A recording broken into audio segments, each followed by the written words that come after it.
Yay,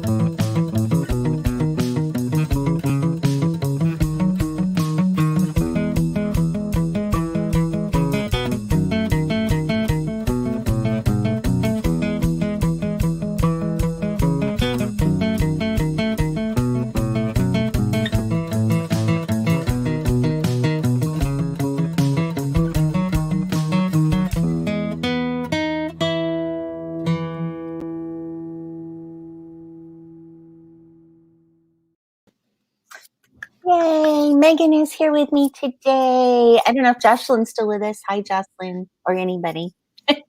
Might just be us, which is fine. We'll chat and write. We're used to it. Yeah. I always say that, Dali. It might just be us. Who knows who will show up? Anyway, we were already chatting about men and whether or not they really know how to do it or not. So, yes, that was our topic of the day. So, home rental projects, such fun. I interrupted you. You were about, because we had to go live. So you were saying about that. Yeah, I have a friend who she hired a contractor to completely renovate. They kind of tore down their kitchen to brass tacks and renovated it completely. And I think the original estimate for the reno was like 3.5, 4 months, and it ended up taking almost 10. I was like, oh my God. They actually put in these special windows so that the windows were really big, so that when you looked out you were standing at the counter and you looked out, you didn't see any like lines right from where the window would intersect. They were just these big panes of glass. Nice. And they mishung them. And so they had to literally take them all out and do them all again. Oh and my it was gosh. such a nightmare. I think they actually ended up suing them because it took so long, and they had to pay some extra money for them to finish. I don't know if they won or if it's still going on, but it was such a nightmare. Houses can be such a money pit, and everything takes longer than you expect, and you have to live in that chaos while it's all happening, while something's being remodeled. Their kitchen was in their basement, and they were living off of things you could cook in a crock pot. It was so, we hated it for 10 months. It was terrible. Hey, Mike Bates. Hey, Kate Sadler. Hey, Jocelyn. Hey, everyone. If you're with us, I have Meaghan, the fine romantic suspense author. Meaghan Pierce is with us today. Allie is off partying with friends. She's got a life and whatever. She's having some kind of, I don't know if it's a birthday party or just a get together because it's been so long, but either way, and it's a family thing. So I think kids and husbands and everything were going. So I'm excited for her. She's getting out and about. Here I am. I'm still nervous about getting out and about. Not nervous, but I just don't want to get dressed to get out and about. I just want to stay home. I'm perfectly fine in this, Just stay home. Don't want to be in my pajamas. I went to my birthday party yesterday, but it was a virtual birthday party because we don't feel comfortable getting together either. So it was just I think we did a food swap. So I made cupcakes, somebody else made something else, and we just kind of dropped them off on everybody's porches. Aww. And then we did our favorite thing that we've discovered doing during the pandemic, which is we all watch a movie together. If you watch something on Netflix, because there aren't commercials to navigate through, as long as everybody hits play around the same time, you're all on the same. And so that's what we did. We watched Moxie on Netflix, which is really good. I'll have to watch it. Is it good? What's it about? It's like I think it was a YA book that they turned into a movie, which seems to be sort of the trend lately with movies and TV shows.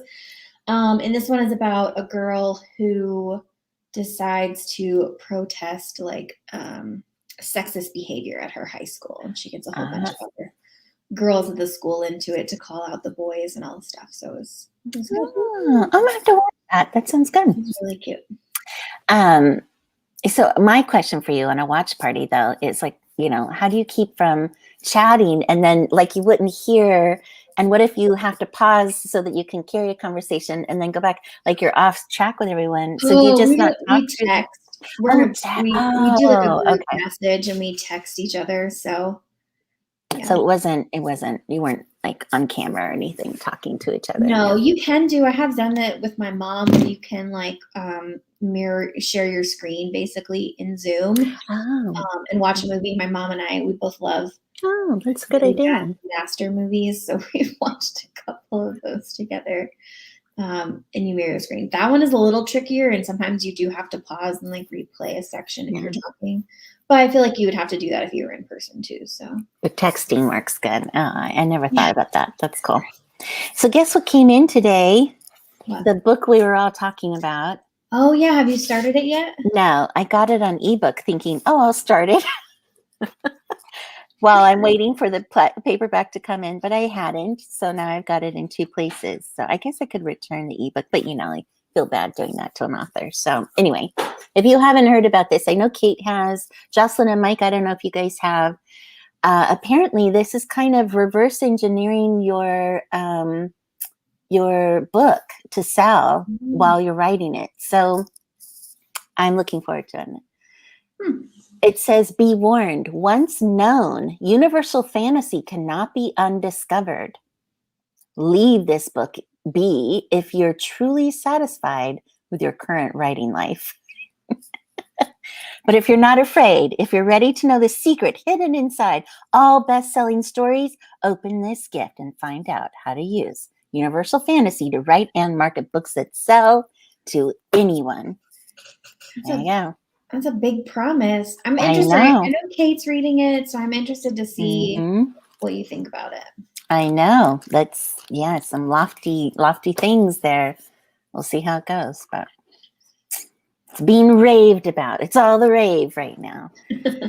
All right. So we better head into our first 20. What are you working on today, Meaghan? And everyone in the chat, tell us what you're working on. And Jocelyn says she is not afraid. Good, Jocelyn.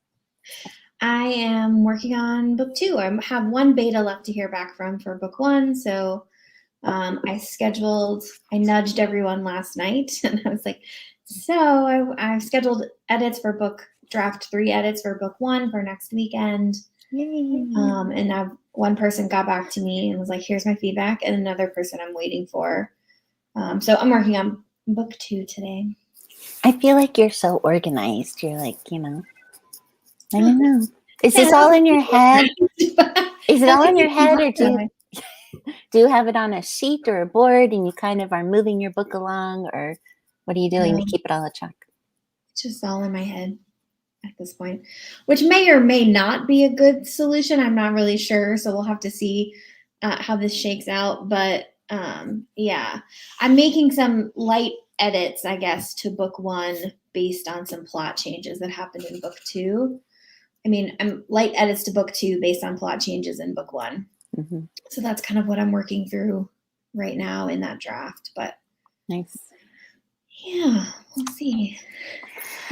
It's all a process. I am working on, I think I'm at about chapter 17 at the moment. So try and get some words in today. It's my goal. Mike Bates says he's working to finish chapter 10, scene 1 and start scene 2. Awesome. Nice. Kate, tell us what you're working on. And anyone else, tell us in the chat what you're working on. But we better head into our first 20. How's that sound, Meaghan? Oh, Allie's here. That sounds good. I'm ready. Oh, she's saying hi from her. Hi, Allie. Allie, I hope you have a drink in your hand. I don't know if they were drinking. I forget if she said they were. Or food. She said there would be some, but she wasn't sure she was going to do much. Oh, that's right. Yeah. Anyway, hi, Allie. We're having fun. We're missing you. And we'll see you on Tuesday. All right, let's head into our first 20, everyone, and we will see you on the next slide. All right. All right. Good luck, everybody.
Okay, we are back. How did everyone do?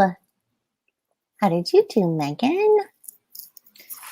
Good. I was cleaning up a scene that I wrote by hand last night, so I don't know if I guess that technically counts as new words because I didn't plug it in Yes, until today. absolutely. So when you handwrite like that, does it converts it then to text when you bring it into your, and you handwrite in what? No, what is it? Go Notes? What's it on iPad Pro? I just got it. The app I use is called Nebo for handwriting. NIVO or what's it called? Nebo, Nebo. Nebo. Okay. Yeah. So that was 1,001 words, apparently. Nice. You were not just like putting an idea down. You were going for it. That's great. Oh yeah, no. Usually when I handwrite, it's viciously. I imagine you writing. waking up in the middle of the night, viciously writing on your iPad. Oh my. Yes, that does happen sometimes. Often, where I'm like rolling over, just about to fall asleep, and then all of a sudden I have this like perfect bit of dialogue or perfect scene, and I have to write it down before I forget it. Let's see. I did You not guess? highlight my words. So 285. Very nice. I'll take it. How did everybody else do? I know. Let us know. Megan, Kate, and whatever Mike, I think, is here. If Allie is still listening in, hello. Hello. No, that's great. I was just thinking this morning how it was NaNoWriMo last year that I wrote and finished my billionaire story, you know, Oh, that's right. Are you which I planning have on no. pivoting or like switching over to that at any point? NaNoWriMo, I don't know, because Allie is so against like the pressure of all that. Yeah. So it worked for me last year. I don't know if it would work for me this year. Last year was a different year with day job. Day job is incredibly pressured. Lots of stuff going on this year. So Yeah. it would be harder on me this year. I don't know, but I want to support you all and anyone else who wants to do it. Yeah. I want to be, I don't mind. I could be the NaNoWriMo cheerleader. That would be where I would be this year. How about you? Are you thinking of going for it? I mean, are you starting a new book or are you just kind of still tinkering in the second book? What's your plan for November? Do you know? Well, oh God, I can't believe I'm about to tell the internet this because you, especially, will never let me live this down. You're But gonna put it out there. Put something out there, no, Megan. no, I won't be publishing anything. But one of my beta readers was wondering, she was like, when do I get to read book 2? Because I think I know who it's about and I'm really excited to read it. And I was like, I don't know what prompted me to say this. I was like, oh, I think it'll be ready by November. Megan says. I was like, what in the heck did I just say out loud? What is wrong with me? I can't believe I just told this woman. Ready for her to In like beta 2 read in months. November? Yes. Beta read. Okay. You can do it. What makes you think you I can't mean, get I it think, ready? well, first of all, the first book, the first draft of the first book took me 3 months to write. And then I let it sit for 2 months to do a cold read, mostly because I was kind of scared of the editing process. I don't think I would need to let it sit for that long this time. But I do want to let it sit to do a cold read. And then I have to do second draft edits, which granted, they only took me about 6 weeks, but still, I told her like 8 weeks. I think each time gets faster, though. You know. I hope so, because I don't want to disappoint her at this point. Now I'm like, what was I thinking? So Well, you I don't didn't say think the I'm gonna be 1st reading of that. November. Like you didn't put an actual date on it, right? No, Like I you just just told said, her November, and she said, oh, I think it would be great if I could have it by my birthday. And her birthday is November 11th. So I don't know. I don't think it'll be that early, but it might be like by the end of the month. So we'll see. that's a good goal. It's a good goal to work on for sure. That's great, Megan. Yeah. Mike Bates, 283 words written and doing some research about Humvees. I actually have a Humvee in that billionaire story I wrote about a year ago that I hope to put out. I did move a date too. I was actually going to do my billionaire duet, which is first book written, second book half done. January and February release. But I've moved it to spring now because that would actually be breaking up because I want to put out book 5 and 6 in this series, which would mean if I brought the other ones on January, February, I wouldn't do 5 and 6 till later in there. And I decided, no, there's probably a thing about momentum in marketing, and I probably shouldn't break up that series. So yeah, so I moved it again.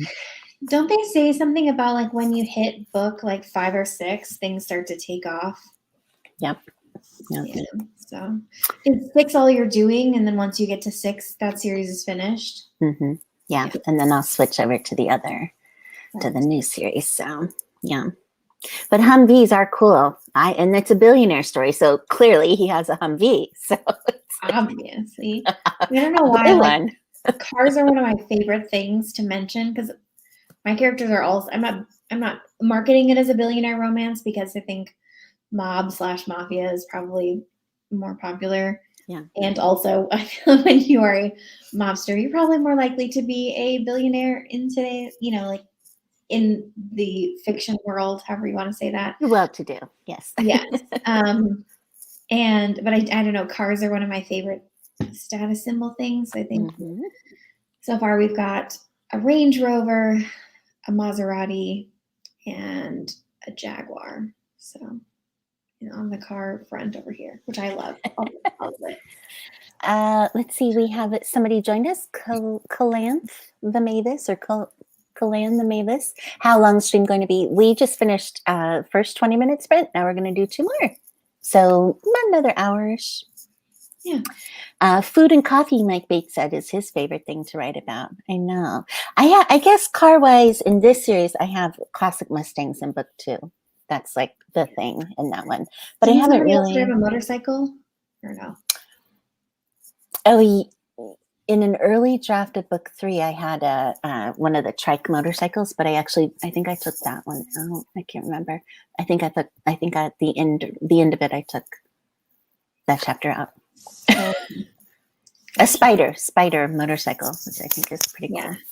Yeah. We have 2 more spins. Thank you. Superb. What's everyone working on today? Let's see. We have romantic suspense. I think Mike, remind me what you're writing. Something interesting, because I know you have a Humvee. Kate Seiler's writing urban fantasy. Jocelyn Carter has a thriller paranormal, I believe. Might have to remind me. I'm romance. Yes. And food, sci-fi fantasy nano wars. Very cool. Ooh. How about you, Colin? How about you, Mavis? Tell us.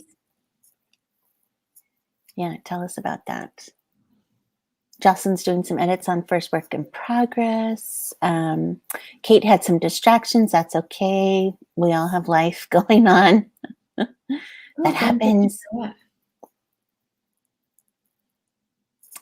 Fanfic. Do you want to tell us what fanfic, what show or book or your kind of realm you're writing in? Let us know.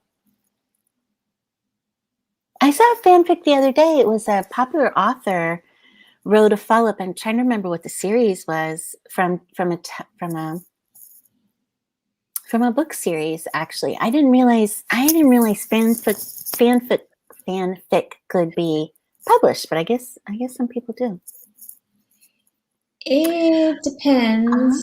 I think it depends on the author. It's like technically you can't. It depends on how much you change the characters. Like, because wasn't 50 Shades like Twilight fan fiction?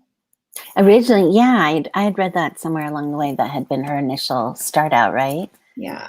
Interesting. I wonder if there's any kind of copyright about like the names of my characters. If somebody wanted to take them and do a fanfic of them and then publish that, is it okay if they use like the names of my characters? Like same with like they Breaking can't publish Dawn? it. So fan fiction is protected as long as it is free, right? So you can write fan fiction, and it's protected under copyright law. I forget what the exact law is, but it is protected as long as you're not making any money off of it. So if you're just posting it on a fan fiction website or board or a website or something that doesn't have any advertising on it, then you're fine. You can publish it. I love that though. What a way to get started down the writing track, with fan fiction. Yeah. Let's see, she's on Wattpad. There's a way to kind of monetize it. Oh, but not on Wattpad. Oh, okay. Very cool. That is so cool. And you might as well make the jump into romance from there, or whatever genre you want to write in. It's just a hop, skip, and a jump away. That's great. That's really cool. I think who was it? Mary Farmer had told me a while back that in my interview with her that she loved writing and still does for a palate cleanser from her books, writing fanfic about Glee. That was kind of her thing, to carry on some of characters from that. That was a good show. I think I stopped watching after the original cast graduated from high school. That was a good show. She's really into it. It's kind of interesting. That was neat to hear. All right, shall we head into our second 20? Yeah, I'm ready. Let's do it. We'll see you guys on the flip side. Tell us what you're working on when we get back and how you're doing, how productive you are. See you guys then.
And we are back.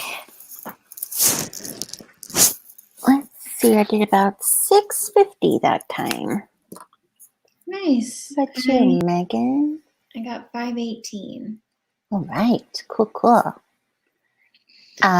Looked like Mavis had finished the fanfic and editing and talking about putting out a chapter every Wednesday and Sunday. Very interesting.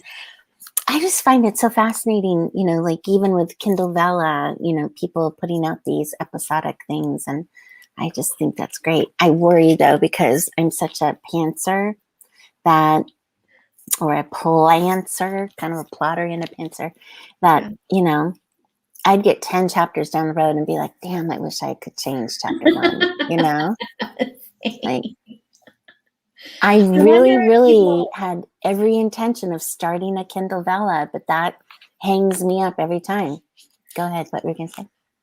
I was going to say the same thing. I don't think that just my writing style that I would be able to handle it, because all the changes that I made to book 1, not being able to do that. But I wonder if people write, like, do they write a section and edit it all before they post the first chapter? Or I mean, that's the only way I'd be able to. And then posting it?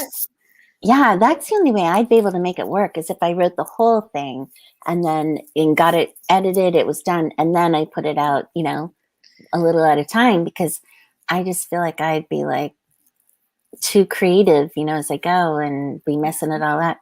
But yeah, I mean, there are people, and Mavis obviously one of them, that, who are able to write in those episodes and make it work. I guess you have to. You don't have a choice. It's out there. So yeah, I don't know. I think that's what people say about publishing a series, though, too, right? Where they're like, they just go ahead and publish the first book before they start writing the second and third books, and you're like, hello, that was me. I guess I can't change anything. Yeah. Kind of stuck with whatever you've already published, so you're kind of stuck with it, in a certain way. Jocelyn says, feels the pain. Too much of a planter. Yeah, I keep trying to force myself to be a plotter, and it's not. We had that talk this week with Kate, didn't we? About we plotted out. I just think it's part of my process. I like to think it out, but I know I'm not going to stay there, because I go off in all these other directions once I get going. Like, it's just part of my process. And I wonder, if I didn't plot it all out, if to start with, it might save me time, but is that just part of my whole process of getting into the world and the characters and all that? And it's a necessary part of it, even if I'm not going down that path, Yeah. When I first started writing like full-length novels, because I used to write a lot of short stories and stuff, and when I first started actually writing full novels, I tried to plot things out, like, because that's sort of the salient advice that you get when you Google how to write a novel, right? Everybody's like, oh, sit down, outline your book, plot it all out from beginning to end, do all this character development and whatever. And what I would find is that probably about a quarter of the way through whatever I was working on, everything would change. So I'd spend all this time doing an outline, doing a whole plot, plotting out each scene, each chapter, whatever. And then the characters would like do their own thing and go off in a different direction. And all of a sudden I spent so much time creating this outline that I now wasn't using. And it would DNF'd so many books then. And then I heard the term pantser, and I was like, oh, so you don't have, like, you can start writing a book without knowing exactly where you're going to end up. That's intriguing. And the first time I did that without trying to create an outline, I actually finished a whole manuscript. I was pretty impressed with myself. So I just decided I can plan a little bit ahead, usually about 10 to 25% ahead, like a handful of scenes. So now I plot between my beats, and that's it. And then I see where I am. Smart.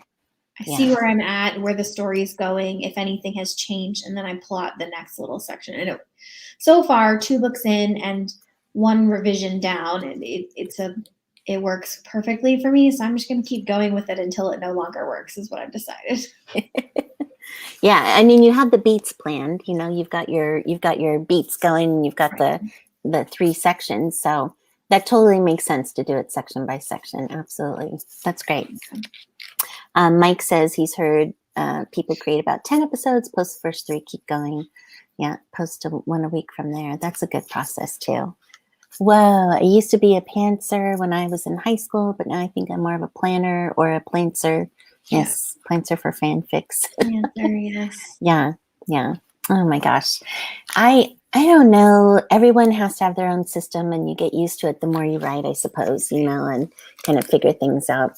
Right now I'm spitting out just stuff, you know, I'm spitting it out and then I'm trying to go through at the end of each, you know, day or every few days and kind of revise it a little and see how I'm on track or off track or whatnot and kind of going from there. But Yeah. Do you write with beats?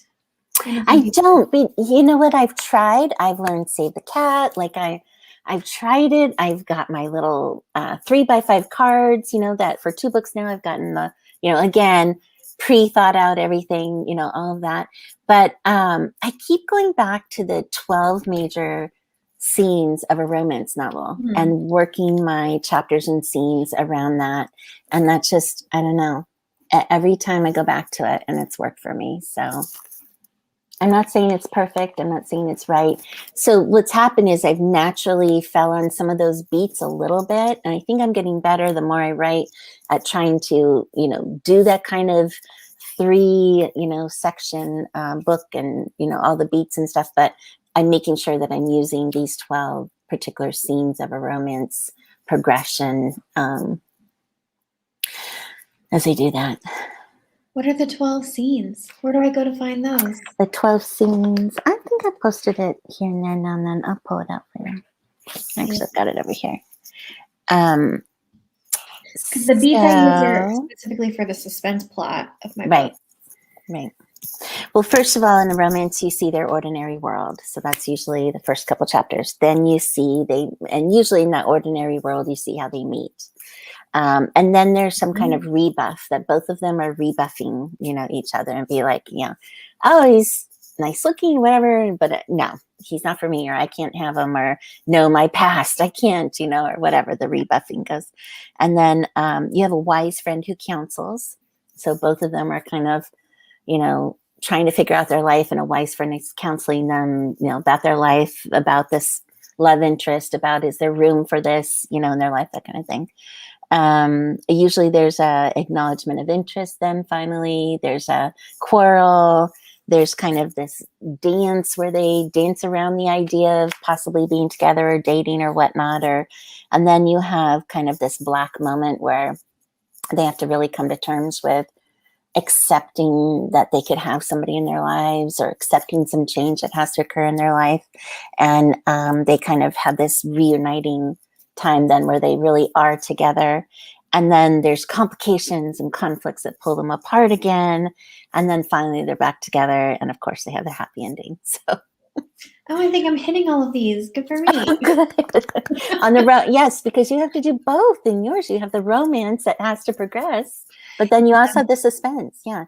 So those are the 12 scenes that I always try to make sure I'm hitting, and I plan and plot and figure things out, you know, around it. So that makes sense. That's kind of what I do for my suspense beats, and I just kind of like, you know, slot in the romance where it makes sense. And in this last pass through, I kind of had to do a better job of weaving the two together, because I ended up doing this thing where I would like focus on the suspense plot in this section, and then the romance, and then the suspense plot. So it made it feel very like disjointed. So in the edits, I had to go back through and do a better job weaving them together. So I think hopefully in book 2, I will have learned from some of those mistakes and be able to. Yeah, I can't wait to read it, because I feel like it, you know, I don't know. I guess in my book 3, I had a little bit of a mystery, which I think was influencing from you on my subconscious, which is why, you know, that came out in book 3, was this little mystery was going on. Yeah. And so, but yes, everything we do has to have both, you know, like, especially for you writing both, like you have to both in a scene consider the impact on the suspense, but also the impact on their relationship. And, it's not just like you're writing some police detective novel and they're figuring out this mystery and dealing with clues. There's no chemistry there's some chemistry between them as a partner, but not like love chemistry, going on. And Yeah. so you're trying to do both. Yes. And I actually am really enjoying it. Because I wrote several like contemporary novels that I never did anything with before this. And this was the first one I was like really excited. So I like the challenge of writing both. I like the world that I've created because I can You're immersed in it. I like your world you're like writing to in kill too. I people. mean, yes. I Irish like to, Mafia, hello. I Yes. enjoy the Mm-hmm. sort of more violent, like anti-hero thing that I've got going on, which is great. So I can't wait to read it because I loved Peaky Blinders, which was, of course, an old, like, hit, back in time kind of stuff. But yeah, loved it. The Irish guys and the killing off and all that. Now, I joke with you about killing people off, but really, I get it. Like in suspense, you yes. have Although that. But.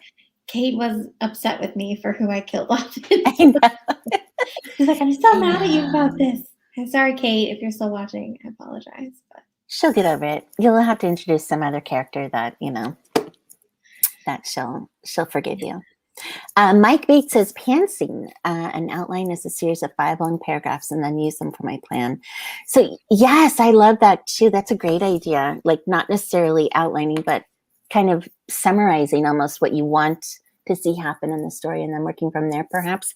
The other thing that I did do, I think started it in book 3, I think, and then did it again for book 4 is I pre-did my book description. And that essentially is the summary, a longer book description, but it helped me kind of get, what's going to be happening and that kind of thing. And I haven't veered from that book description on both of them. So that was kind of interesting. So yeah, I like that, outlines or guides, just something to start with. Jocelyn says, usually, I always stray usually because of a bad character, bad. Making us stray. Kate says she'll get over it. mine always stray too. They have them. You try to raise them up right, and they just have a mind of their own. Mike uses a modified snowflake method. I learned that from Alessandro Torre does a thing on the snowflake method. I haven't heard of that one. I'll have to Google it. And I'm trying to remember now what it was all about, but essentially it's basically everything that Mike's been saying pretty much. Thanks, Kate. Don't hate me when you find out who dies in book 2. Yeah, you can't give enough away. You have to let us read it. Yeah. I think it'd be hard in suspense because it's like, how do you keep reviewers from giving it away, in their review? Those who like to summarize the whole book in their review. I would say though that because I read reviews to see if I'm going to like it, and I'm a big review reader actually, and so most people are pretty good about either not giving spoilers at all or saying like spoilers ahead so you can skip that review if you don't want to read it. So now when you get to be a big author, Meaghan, and you have your Facebook group going, right? If you're going to do Facebook. But yes. I don't know if you will. I know because you're into Instagram, I think. But if you do Facebook group, I've heard some authors say like they'll start a separate group when a book comes out for those who have read it to be able to talk about it. Like so then nothing is said in the main group, Yeah. So I thought that was a good hint. That's smart because then they can all discuss it and I'm assuming that's for their ARC team to discuss the book. I think in general, I mean, these were bigger authors, so clearly they had more people following them. Right. But yeah. But yeah. Yes, yeah. That is a good idea because when you read a really good book, you want to talk about it. I know, and you can't. Read it. Yes, I know. Even on Goodreads, you can't even bring it up there because people haven't read it yet. You know what I mean? Yeah. So I thought that was good. And then one of them, I think, said they even started the group from the character's name. So instead of writing from them as the author, it's a character and will interact sometimes with the readers. I thought that was cute. Oh, that's interesting. Mm-hmm. So you could be Declan. Is it Declan? I forget your guy's name. Declan, right? That's my hero. Yeah. Yeah. So you could be Declan and in there and chatting, and then maybe a guest post from the girl. Yeah. Yeah. Interesting. I'm thinking Patreon rather than a free Facebook group, like a low cost Patreon. There's been a couple of sessions on that in different conferences lately, and I keep meaning to listen in, and I forget to do that. Maybe it was InkersCon that had a session. It might be. I saw it in that. I had been kind of like rolling it around in my brain, thinking about all that sort of stuff down the line. And I saw a Facebook post about it. Some guy who was doing it. He drips out. I think he said he drips out all of his rough chapters as he writes them. Oh, wow. And they're first draft chapters, so they might get cut. They might get heavily edited, but he drips them all out to his patrons who I think pay like $5 or $10 a month, something like that. You would think that amount would deter anybody who's going to pirate. I mean, you would think so. Mm-hmm. I don't know about pirating, but he spoke specifically to, you would think that would deter sales. He's like, but people don't know what's going to change because they're only getting the rough draft. He doesn't drip out like second or final drafts. And so they want to read the whole book in its entirety once it comes out. So he actually said it kind of interests people more. You know who's in our Facebook group and does Patreon is Daisy Jane. Daisy Jane writes taboo romance. So she's, let's see, she does a little She does some, she usually does, most of her taboo is like older man, younger woman taboo in different situations and stuff. But she does a Patreon, so we should ask her for some interesting advice. Yeah. All right, well, we should head into our final 20. We're all being so productive today. You ready? I'm ready. Let's do it. See you on the other side. Good luck.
And we are back. How did everyone do on that final sprint of the day? 7, 2. I got about another almost 480 this time around. How about you? I was almost said, how about you, Allie? But how about you, Meaghan? I moved into editing the next scene, so I Okay. didn't track word count. It's kind That's of all impossible right. to do with editing. Yeah, for sure. Hey, Allie Alexis Briggs joined us late. Hope you got some writing in. Chandra, thanks for joining us late. We're done though for the day. But hopefully you'll join us again. Mike Bates got 253 words, was just getting into the flow. Yeah. Mavis said, thanks for the stream. Hesitant what to work on tomorrow, but during the stream I reposted. Oh, good. So if any of you are into, I've never heard of this site, Quotev and Sweek. Interesting. Good stuff to check out. We'll have to check it out. Thanks, Kate. Kate Sadler, 2K words. Awesome. And bye, Allie. Thanks for hanging in for a few minutes. Yes. Productive day all around, it sounds like. Yeah. Very cool. So we write on Tuesdays at 4 o'clock Eastern Time, United States, and Saturdays at noon. Oops, let me remove that. There we go. And yeah, so Meaghan, how'd you feel? You felt productive today through the 3 sprints? Yeah, I got that, I guess one scene edited and cleaned up and added some to it, and then I'm probably going to keep going, but I'm going to take a break and clean my kitchen first. Necessary evil. Yes, I have a pile of dishes staring at me over there. Yes, thank you for being here for the sprints, everybody. Appreciate it. Mike, Jocelyn, no new words, but going to keep going. I know she's working on a bunch of stuff with her work. Thanks, everybody, for being here. Appreciate you all. And appreciate you, Meaghan, for taking over for Miss Allie, who is off having fun with her friends today. Yeah, thanks for having me. Glad I could fill in, and I hope I'll be glad to see Allie back on Tuesday. I know, it'll be nice. Yes, you're welcome, Mike. Thanks for being here.